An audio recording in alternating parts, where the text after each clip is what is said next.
खरं तर उद्याच्या होणाऱ्या जिल्हा परिषद आणि पंचायत समितीच्या निवडणुकीच्या निमित्तानं या ठिकाणी राष्ट्रवादी काँग्रेसचा जे चर्चासत्र या ठिकाणी मेळावा आपण ठेवला आणि 2-3 दिवसापूर्वी कदाचित आज निवडणुका डिक्लेअर होतील अशा प्रकारची परिस्थिती होती. म्हणून आपण त्या दिवशी शुक्रवारी शनिवारी साधारणतः 12-13 तारखेला डिक्लेअर होतील असं वाटत होतं. पण आता कोर्टामध्ये जी तारीख चालू होती त्याच्यासाठी आता निवडणूक आयोगाला 15 दिवसाची मुदत या ठिकाणी कोर्टाने वाढवून दिलेली आहे. त्यामुळं आपण अचानकपणे ठरवलं, फोन करून तुम्हा सगळ्यांना निरोप दिलेला आहे आणि कमी वेळामध्ये सुद्धा फोनवरच्या निरोपावरून तुम्ही सगळी मंडळी या ठिकाणी मोठ्या संख्येनं उपस्थित राहिला त्याबद्दल मी आपल्या सगळ्यांचं प्रथमतः मनपूर्वक या ठिकाणी स्वागत करतो, धन्यवाद देतो. या निमित्तानं उद्याच्या जिल्हा परिषद आणि पंचायत समितीच्या निवडणुकीच्या निमित्तानं अनेक वक्त्यांची भाषणं झाली, अनेक कार्यकर्त्यांची नेत्यांची या ठिकाणी भाषणं झाली. त्यामध्ये निवडणूक कुठल्या पद्धतीनं लढवावीत ह्याबद्दलही काही चर्चा झाली. या निमित्तानं मी बोलत असताना आपल्याला सांगू इच्छितो की करमाळा मतदार विधानसभा मतदारसंघामध्ये विकास कामं करायची, या तालुक्याचा विकास करायचा याच मुद्द्यावरती आतापर्यंत मी राजकारण करत आहे. कधीच जातीपातीवरती किंवा प्रभागावरती मला मत द्या असं म्हणून तरी म्हणायला. परंतु तुम्ही बघितलं असेल की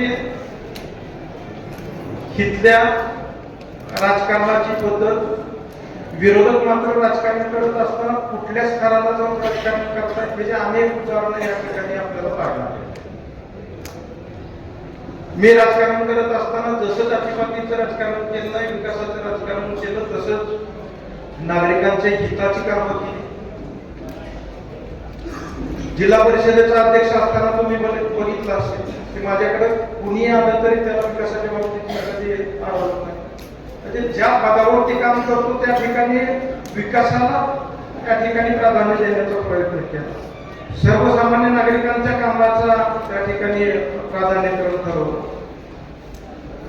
नागरिकांच्या कामाला संधी द्यायचा प्रयत्न केला. तुम्ही काम करत असताना बघितलं असेल की मी कधी जुन्या पद्धतीप्रमाणे वर्षानुवर्ष जे ठेकेदार होते आणि तीच कामं तीच पद्धत कधी माझ्या कालावधीमध्ये मी ठेवली. नवीन नवीन कार्यकर्त्याला त्या ठिकाणी काम केलं, नवीन कार्यकर्ते तयार होतील, नवीन ठेकेदार तयार होतील, अशा प्रकारची साधारणतः पद्धत आपण यामध्ये ठेवलेली होती. हे करत असताना पारदर्शकपणे काम करायचा प्रयत्न केला. अनेक जण चुकीच्या पद्धतीने काय मी ऐकतोय आता पेनड्राईव्ह आहे काय आहे. आता मला सांगा तुम्ही 5 वर्ष झोपला होता का? म्हणजे आता तुम्हाला पेनड्राईव्ह हे सगळे मिळायला लागले. तर तुम्ही बघितलेलं असेल मी 2014च्या निवडणुकीपासून या ठिकाणी करमाळा तालुक्यामध्ये काम करतो. 17ला मला जिल्हा परिषदेच्या अध्यक्षपदाची संधी मिळाली. एक कुणी कार्यकर्त्याला माहित आहे, ठेकेदाराला माहित आहे की संजय मामा कुठल्या पद्धतीने काम करते. ते काय तुम्ही कुणी सांगायचे आयडिया गरज नाही, हे राज्याला सुद्धा माहित आहे संजय मामा कशा पद्धतीने काम आणि तुमची जेवढी लायकी नाही ते सांगतो त्या विषयावर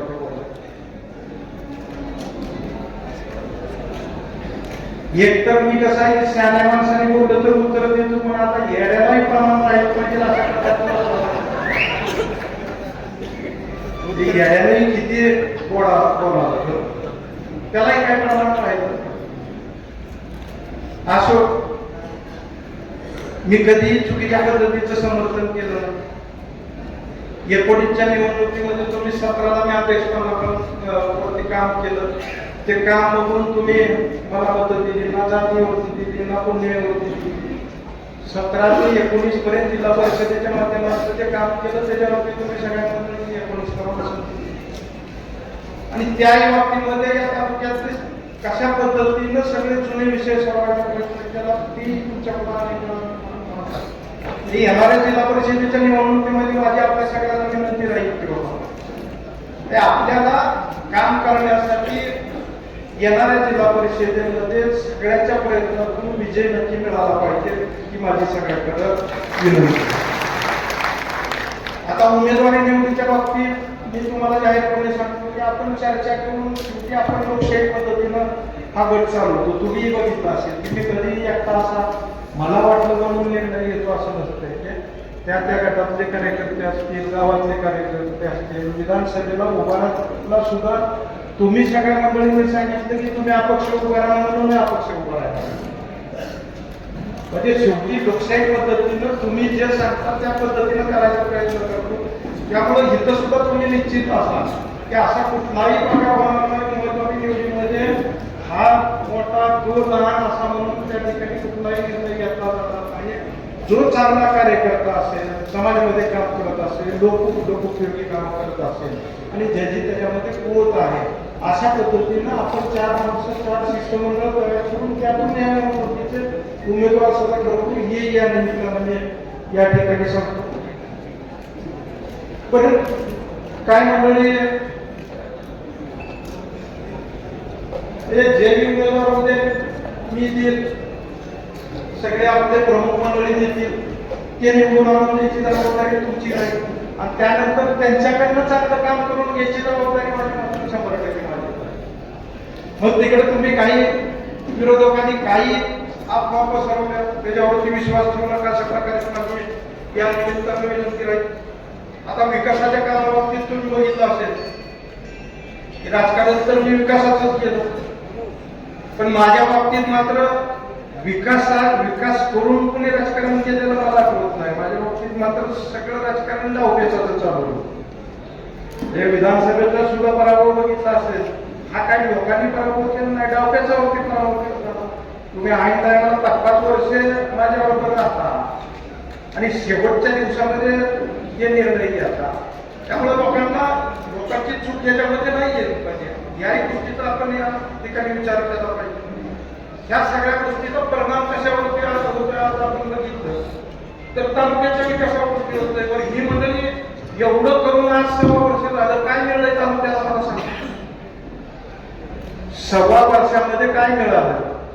आणि जी मंडळी 19च्या निवडणुकीमध्ये माझ्या बाबतीत वेगवेगळे भाषणं करत होती, शेवटच्या 8 दिवसात माझ्यापासून गेली आणि संजय मामाच्या 6 वर्षाचा जे त्यांच्याच बातम्या आहेत त्यांनीच दिलेल्या पत्रकार परिषदेत त्या कुणाच्या आहेत?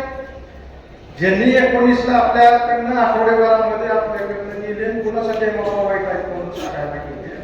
आज त्याला मला या ठिकाणी विनंती आहे की आज 6 वर्ष झाले.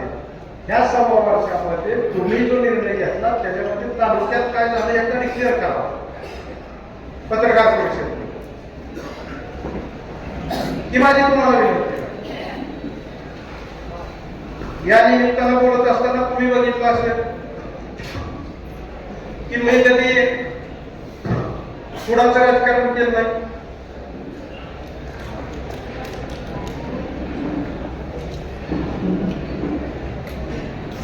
सव्वा वर्षात आता किती सुधारणा झाल्या. मी आणलेली कामं किती चालू आहेत बघा तुम्ही. ती कशासाठी बंद करते हेही लोकांना माहित आहे. किती कामं त्याच्यामधली चालू आहेत. दहगाव योजनेची पाईपची काय परिस्थिती आहे मला सांगा. ती पाईप कोणी झाली, दहगाव योजनेची काय आज कंडिशन आहे, हे बाब कोण करतोय? बरोबर.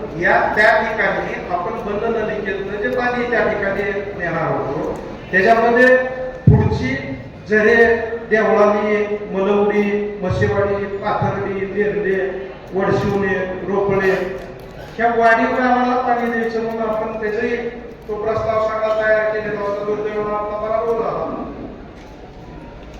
तो प्रस्ताव मी फडणवीस साहेबांकडे त्याच्यावरती रिमार्क घेतलेले होते. त्याची आता मीटिंग लागणार होती, त्याचे सर्वेही झाले, सर्वेची ऑर्डर झाली, सर्वेचा रिपोर्ट झालेला होता. आज तुम्ही काय केलं ते सगळं बंद पाडून ठेवलं.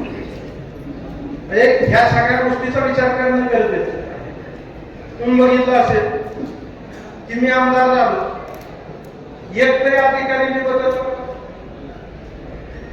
अधिकारी कुठले होते? तहसीलदार कोण होते? बीडीओ कोण होते? कृषी अधिकारी कोण होते? माझ्या नातेवाईकातले नव्हते, तुमच्या नातेवाईकातले होते, माझ्या जातीपातीचे नव्हते. एकही अधिकारी टर्म संपायच्या अगोदर या तालुक्यातून बदलला का? मी जातीपातीचं जर राजकारण करत असतो तर अधिकारी बदलणं माझ्या दृष्टीनं फार किरकोळ विषय होतो. पण ते पाप कधी आपण केलं का? कधीच केलं. आज तुमची काय परिस्थिती आहे की अधिकारी वाळू करायला देणार म्हणून तुम्ही त्याच्यावरती हक्क बघायचे ठराव नाही. ह्याच्यामध्ये अधिकाऱ्याकडून तालुक्यात नुकसान काय झालंय? हा झालं असलं तर वैयक्तिक कमी झाला असलं एवढंच नुकसान आहे ना. आमचा 6 वर्ष झालं काहीच मिळत अशा पद्धतीमुळे कदाचित त्याचाही परिणाम असतो. पण शेवटी ह्याही गोष्टी तुम्ही सगळ्या मंडळींनी विशेषतः सगळ्या कार्यकर्त्यांनी लक्षात घेतल्या पाहिजे. मी आणलेल्या कामापैकी किती कामं बंद आहेत? दहेगावचा सिंचन बंद आहे, जातेगाव टेंभुर्णी रस्त्याचं मी एनओसी काढली, केंद्र झालंय माझ्याकडे. काय प्रगतीची परिस्थिती असते? डिक्सनचा पूल, 100 पटचं हॉस्पिटल, सगळी इमारत तयार. ही कामं का थांबले? लोकप्रतिनिधीनं काय करायचं असतं ह्याची उत्तर उद्या जनतेने विचारली पाहिजे. आदिनाथ कारखाना तुम्ही एवढ्या हौसने त्या ठिकाणी घेतला आणि मी जाहीरपणे आज या ठिकाणी सांगतो की बाबा आदिनाथ कारखाना ह्यांची कुवत नसल्यामुळे लिलावात निघलेला फक्त जिल्हा परिषदेला वापरून घ्यायसाठी म्हणून त्याचा लिलाव थांबलाय. मी तुम्हाला सांगतो की उद्याची जिल्हा परिषद होत्या तो आदिनाथ 100% हे विकल्याशिवाय राहणार नाही. ती मी जाहीरपणे सांगतो. ज्या विश्वासानं तुमच्यावरती लोकांनी जबाबदारी दिली ती तर तुम्ही स्वतःच्या कृतीनं पाळत नाही. पण मी जबाबदारीनं बोलतोय की आदिनाथ कारखाना तुम्ही जिल्हा परिषदेच्या निवडणूक झाल्यानंतर विकलेला दिसत 100% ही परिस्थिती तुम्ही करून ठेवा. या सगळ्या गोष्टीचा विचार करणं भविष्य काळामध्ये गरजेचं. माझ्या कालावधीमधला कोटेगावचा बाजार असेल, शेवटच्या आठवड्यामध्ये मी इकडे इलेक्शनची गडबड असताना सुद्धा शेवटचे 2 आठवडे मी ती कोटेगावसाठी काढतो. त्याची काय अवस्था? म्हणजे एकही जिथं प्रशासकीय इमारत आणली तुम्ही त्याच्याबद्दल जागेचा वाद निर्माण करून तेही काम अडकवून का तर त्या कॉन्ट्रॅक्टरनं 7% बिल भरलंय म्हणून 7% दिलं आहे ना कॉन्ट्रॅक्टर. आता बांधकामाच्या कामात 7% बिल देऊन वरलं तुम्हाला काय मिळणार आहे? त्याच्यासाठी तुम्ही प्रशासकीय इमारत अडकवून टाकता. ह्याच पद्धतीनं हे सगळं राजकारण होणार असतं. तर ह्या सगळ्या गोष्टींचा विचार भविष्य काळामध्ये केला पाहिजे. तुम्ही बघितलं असं राजकारणाच्या पद्धतीमध्ये मी म्हणजे 2014 पासून तालुक्यामध्ये राजकारण करतो. मी कधी घाटात टाकायचे हाडवाडीचे राजकारण कधी केलं. आज काय परिस्थिती आहे? दर निवडणुकीला वेगवेगळे एकत्र येते. बाजार समितीच्या बाबतीत काय झालं? आपल्याला आम्ही मदत केली विधानसभेला, आपण इमानदारीने त्यांच्याशी वागलो. बाजार समितीच्या निवडणुकीच्या वेळेस आपण त्यांनी सांगितलं की बाबा आम्ही विधानसभेला मदत केली, तुम्ही आम्हाला बाजार केली का नाही? एका शब्दावरती सगळ्या कार्यकर्त्यांनी फॉर्म काढून घेतले का नाही का?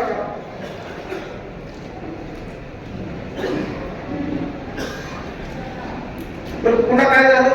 विरोधकांनी राजकारणात काय केलं की भावना माझ्यापासून कसं तिथून येईल, त्यांच्या डोक्यामध्ये काहीतरी करून कसं काढता येईल हे करून विधानसभेला माझ्यापासून काढलं. भाऊच्या विरोधात जाऊन सभापती झालेली व्यक्ती कोण होती? मग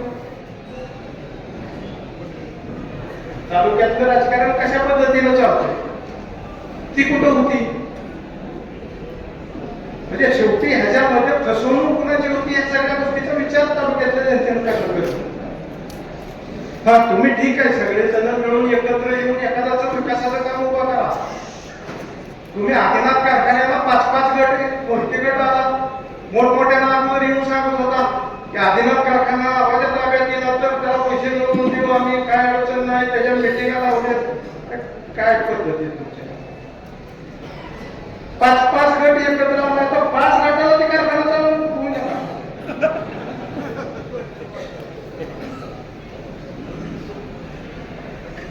कशा पद्धतीनं तुम्ही वागताय ह्या गोष्टीचा विचार याच्यामध्ये भविष्य काळामध्ये केला पाहिजे.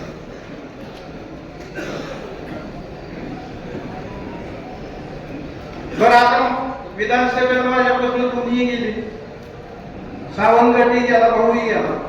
आता नेतृत्वाचं काम नाही का त्यांचं मिठवा नगरपालिकेला, त्यांचं एकमेकाचा एवढा वाद लावून ठेवला की आता 2 पिढ्या एकमेकाची थोडे. म्हणजे ती जुनी माकडाची गोष्ट ऐकायची ना आपण, माकडापाशी आपण मूल्यमापन करायला गेल्यावर कशा पद्धतीनं ते जुनी काहीतरी गोष्ट होती ना त्या दोघांचे भांडण तिसऱ्याला.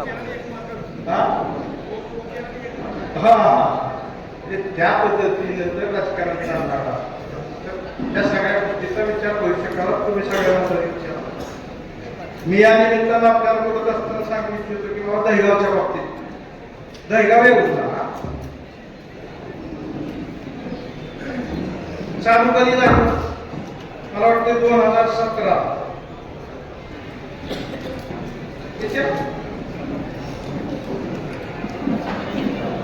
17-18 चालू. तर कुटुंबाला आमदारांनी किती दिवस चालवले? किती दिवस चालले? 60 दिवस चालले. 17-18 चालू केलं. आपण तुम्ही सगळ्यांनी मला विश्वासाने त्या ठिकाणी नेतृत्व करायची संधी दिली. 18-19 ला ती आपण 176 दिवस चालू, 19-20 ला ती 150 दिवस चालू, 21-20 ला 217 दिवस चालू, 22-23 मध्ये 163 दिवस चालू आणि शेवटच्या वर्षी दुष्काळ होता, 60% धरण भरलेला असताना 116 दिवस आपण चालू. आता मला सांगा की 24-25 मध्ये धरण भरलंय 110% भरून एका धरणाचं पाणी खाली वाहून गेलं आणि यावर ते जीवनसारखी त्यामुळे ह्या गोष्टीचा तुम्ही भविष्यकाळामध्ये विचार करणार आहात माहिती बघितलं पाहिजे. पण यावरला चालवत असताना तुम्ही बघितलं असेल जयगाव योजनेतल्या कुठल्याही लोकांनी सांगितलं पहिले 2 वर्ष तुम्हाला कोणी उपाय मागितला? बापू मागितला तुम्हाला पहिल्या 2 वर्षात 1 रुपया तरी कोणी मागितलं? कोणाला मागितलं? 2 वर्षानंतर आपण त्याच्यामध्ये शासनाकडनं इलेक्ट्रिकचे दर वाढले म्हणून 6 रुपये घेऊन ठेवले आणि पुन्हा ते इलेक्ट्रिकचे दर बी कमी करून घेतले. त्या पैशातून आपण हे सगळं मागचं 19च्या अगोदरचं लाईट बिल आपण 1.5 कोटी रुपये शासनाकडनं भरून घेतलं. त्याच्यानंतर पुन्हा 19 ची पाळी काढत असताना प्रत्येक वेळेस 1.5-2 कोटी रुपये दिले तेही आपण शासनाकडनं भरून घेतलं आणि आपण पैसे गोळा केले ते शेवटच्या 2 वर्षामध्ये ते 36 लाख रुपये 1 वर्ष गोळा केले. त्याच्या पावत्या दिल्या गेल्या. म्हणजे आपला कार्यकर्ता कुठं बसला नव्हता, या तळ्याला पाणी सुटतो 50,000 वर्गणी द्या 1 लाख वर्गणी द्या असं केलं. डिपार्टमेंटने पैसे भरून घेतले 36 लाख रुपये 2 वेळेस भरून घेतले आणि एकदा धरण 60% भरले होतं त्यावेळेस आपण 16 लाख रुपये फक्त पाणी गोळा. 5 वर्षांमध्ये तुमचा आग्रह काढत सुद्धा आम्ही फक्त 3 वेळा पैसे त्या ठिकाणी गोळा केले आणि त्याच पैशावरती तुमचं 1 वर्ष निघून गेल्या वर्षी. आज काय परिस्थिती आहे? आता आज दहिगावचं बिल काय आलेलं असेल लढमध्ये चालू तर लोकांनाही तुम्ही खात्री वाटायला पाहिजे त्याच्यामध्ये की बाबा ही योजना चालू. लोकांनी तेवढा विश्वास आणि ती विश्वासार्थ निर्माण करायचं काम तुम्ही करताय का? अजिबात करत नाही. तुम्ही काय करताय फक्त लोकांना आम्ही सगळे गट एकत्र येऊन तुमची कशाची रूप हे दाखवायला प्रयत्न करताय. पण त्याला एक कालमर्यादा आहे. लोकांची फसवणूक करण्याला ही कालमर्यादा आहे. मी सगळ्या कार्यकर्त्याचं इथल्या आपल्या सगळ्या नेते मंडळीचं आणि मला दिलेल्या मतदाराचं खरं तर एवढं मनापासून या ठिकाणी आभार व्यक्त करतो. कारण आज विधानसभा झाली, कारखाना लढलो आपण. कारखान्यामध्ये मी स्वतः उभारलो, माझाही पराभव कारखान्यामध्ये झाला तरी सुद्धा एकही कार्यकर्ता पट्टा आपला सोडून गेला नाही. विधानसभा विधानसभेला आपण सगळ्याच कार्यकर्त्याची भावना जाणते की आपल्याला निवडून यायला कुठल्याही प्रकारची अडचण नाही. फक्त घाणपणा झाला म्हणजे ते जुनी माझे आपण दुधाने बुजवत असतो त्याची एक गोष्ट आहे की सगळ्यांनी दूध द्यायचं असते. प्रत्येकाला वाटतं त्याला आणलं असेल त्याला आणलं असेल. तशा पद्धतीनं कार्यकर्त्याचं या ठिकाणी झालं. त्याच्यामध्ये शेवटी त्या वेळेच्या सिच्युएशन असते. तरी सुद्धा मी या ठिकाणी नम्रपणे यासाठी म्हणतोय की त्याच्यानंतरच्या कारखान्याच्या निवडणुका झाल्या त्याच्यामध्ये गटवाईजची मतं तुम्ही सगळ्या मंडळींनी दिलेली आहेत. त्याच्यात बघा तुम्ही यातल्या सुद्धा जिल्हा परिषदच्या पंचायत समिती गटवाईज बघितलं तर रायगावमध्ये 40% गट मतं दिले, पाण्यामध्ये 36% मतं दिले, हिसऱ्यामध्ये 40% मतं दिले, वीटमध्ये 43% मतं दिले, कुर्टी गटानं 53% मतं दिले, कितूर गटानं 54% मतं दिले, चिकलठाण गटानं 42% मतं आपल्याला दिले, उमरठ गटानं 48% मतं दिले, जीवूर गटानं 31% मतं दिले, वाणी गटानं 44% मतं दिले, साडे गटानं 50% मतं दिले, केम गटानं 41% मतं दिले. म्हणजे ह्या पद्धतीनं लोकांनी तुम्ही सगळ्या कार्यकर्त्यांनी पार्टीचं काम अतिशय चांगल्या पद्धतीने केलं.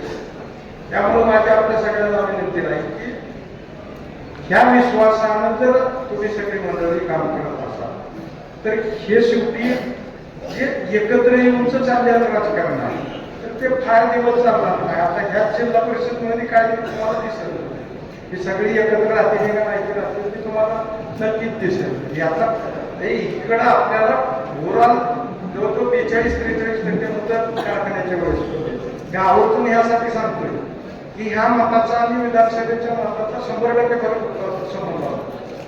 मागची ज्यावेळेस कारखान्याची निवडणूक आपण लढवली होती तेव्हा मी 14ची विधानसभेची निवडणूक लढवली होती.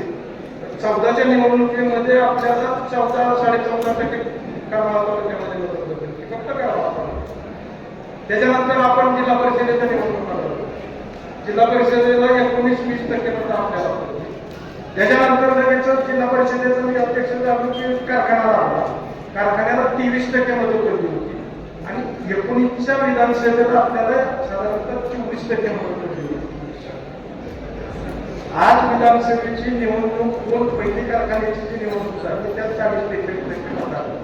3% जोरसाला पडलेले आणि राहिलेल्या 55% हे सगळे 5 गट आहेत. त्यात मोहिते पाटील आहे, आबाचा गट आहे, जयवंतचा, सावंतचा आहे आणि आधारातलं कोणा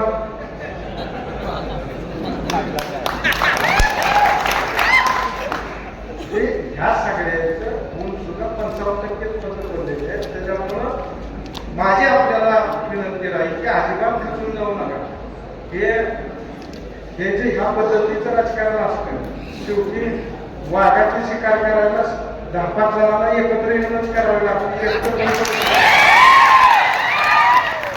नियम आहे आणि मला एक कळतं की का बाबळीच्या झाडाला दगड घालत नाही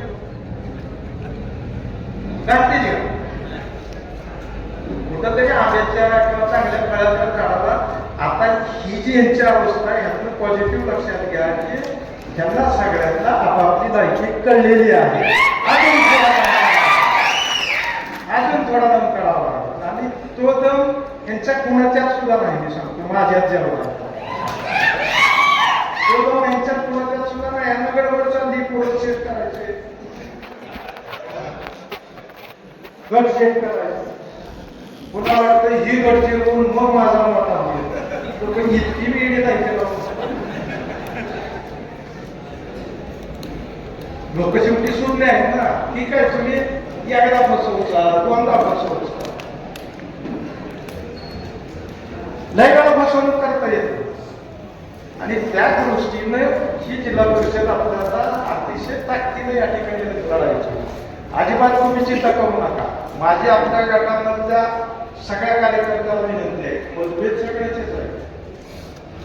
कुठल्या पक्षामध्ये मतभेद नाही, कमी जास्त असतं पण कुठं तरी आपल्याला शिस्त लावून घेतली पाहिजे. ठीक आहे तुम्ही खोलीत एकमेकांच्या आवाज काय पण त्याचा फटका जामीला बसतं अशा पद्धतीनं कुठल्याही कार्यकर्त्यांनी बघायचा प्रयत्न करू नका की माझे हात जोडून कळकळीची विनंती. आणि त्या दृष्टीनं आपण उद्याच्या या निवडणुकीमध्ये जाऊन उद्या उमेदवारी निवडत असताना सुद्धा अतिशय आपण काळजीपूर्वक लोकमताच्या कार्यकर्त्याचं ऐकून लोकांचं ऐकून अशा पद्धतीनं मी सर्वे घेतलेले आहेत. त्या सर्वेचे रिपोर्ट आपण उमेदवाराचे घेतोय. त्या सगळ्याचा सारासार विचार करून आपण उद्याच्या उमेदवाराचा निश्चितपणे निवडू आणि उद्याची येणारी जिल्हा परिषद पंचायत समिती अतिशय ताकदीनं या ठिकाणी आपण सगळेजण लढवू. त्यामध्ये आतापर्यंत ज्या पद्धतीनं आपण साथ दिली तशाच पद्धतीनं आपण साथ द्यावी एवढीच आपल्याला कळकळीची विनंती करतो. आपल्या सगळ्यांचं या ठिकाणी आभार व्यक्त करतो.